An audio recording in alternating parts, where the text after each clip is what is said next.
What does it take to build lasting relationships? Relaxing or relasting? What is it? Both. What does it take to build relationships that are actually beneficial for us but also relaxing? It takes a little investment, my friend. It takes a time investment. And we have to be fairly certain that we have the time and the energy to make that investment. And the reason I'm saying this is because a lot of the time I find myself thinking, hey, what is it that I could do to have a more robust relationship, a more robust friend group, a more robust network? What are the things that I need to do in order to make that a reality? Well, perhaps enjoying my life in the moment would help. But really, I need to constantly be giving back. I need to constantly be caring about trying to build that peace, that unity in the unit. To say to someone, hey, you're struggling right now, let me help you out. And that means a lot of time. That means a drastic amount of actually spending the energy and the raw hours in trying to make that thing a little bit better.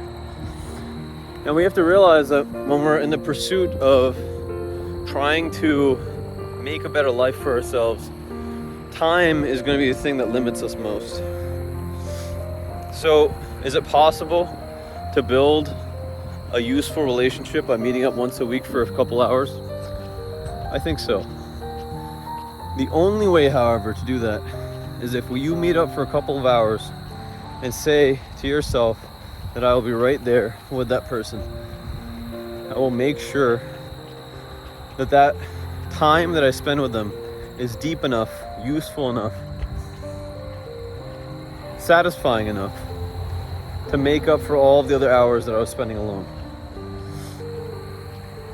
And I say this to especially young men. I'm 28, so I spend a lot of time currently trying to build myself and deliver the sermons I suppose I've picked up in my life. And a relationship, and I'm talking also about friendships here, but a partner, a sexual relationship, a deeper relationship in life requires a lot of investment, because it not only takes away from that time that you're having with that person, but it also takes away in the sense of the time that you spend thinking about them. And hopefully our friends are this way too. Hopefully our family is this way. Hopefully the people that we actually want to be around, every aspect, every relationship that we actually want to be in is this way. Because this to me represents loving something. When we love something, we have to give it attention. So I think a lot of us, the kind people in society, don't spend very much time thinking about, am I willing to love someone? Let me repeat that again. Am I willing to love someone? Right? And what does that mean? What does it mean to actually commit to that and actually care deeply enough to do more, to progress it? I think the ultimate indication of it is loving yourself. First and foremost, is are you willing to spend the time to grow yourself and do the things that you yourself know you should be doing? Because if you can't do that, I really don't think that you'd be all that useful to anyone else. I think a lot of us run away from that reality in finding comfort in another person. But I say, listen, don't drink from the same cup. Khalil Gibran said in The Prophet, drink from your own cups. Any relationship that you have, drink from your own cups. And what does that mean? That means to fill up your goblet, to actually care, about yourself, your goals, your aspirations. That means to cherish the drink, to actually value it enough to continue filling it.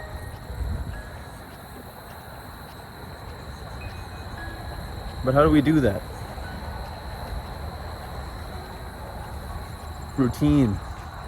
Routine is the way to fill your cup, my friend. Make a routine that will challenge you. Make a routine that will provide you the peace, the love that perhaps you require in life.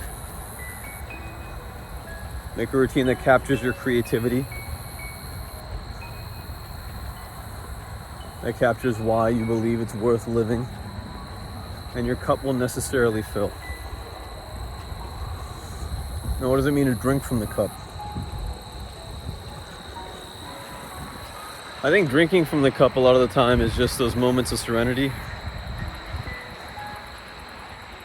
The contrast that comes with putting in the work and then having the ability to reflect. I think the reflection is the drinking of the cup.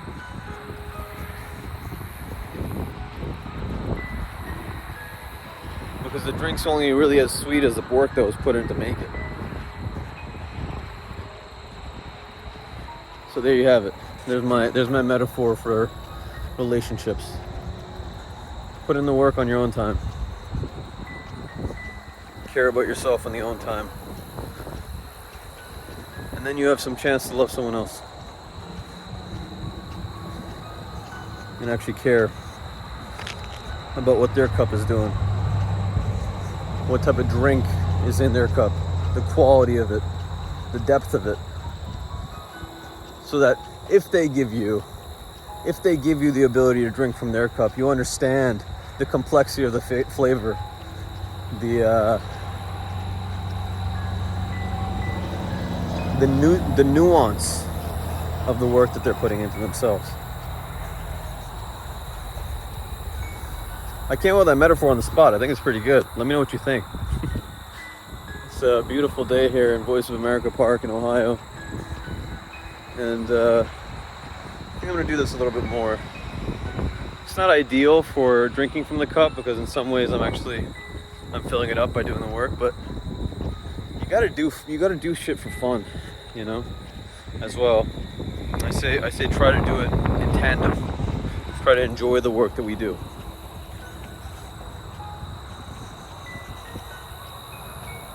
I'll show you a little bit here.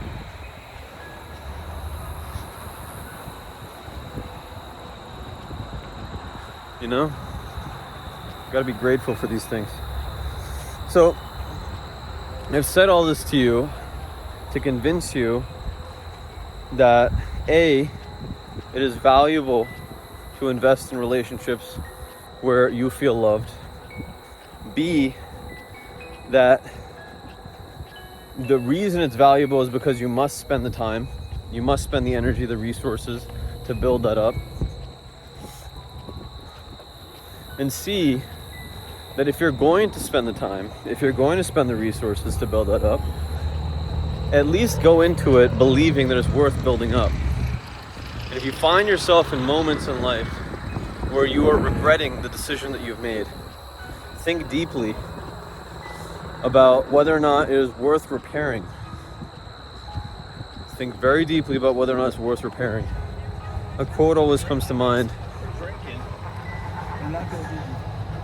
Something along the lines of, in my generation, and this is obviously someone that's older, in my generation, if something broke, we tried to fix it. I think a lot of us in current day and age, in 2024, are not realizing that it's not always better on the other side, my friend. It's really not. You know, distance makes things stronger sometimes, so take some time apart. But a divorce is not always the way to go. Leaving that job is not always the way to go. Changing everything about your circumstances is not always the way to go. Taking tremendous risks in life is not always the way to go. Sometimes sticking with it and trying to make the very most out of it, that's the way to go. But we have to be mature enough and care enough about the scenario to get the coaching, to get the resources, the information, to actually be able to fix it, you know?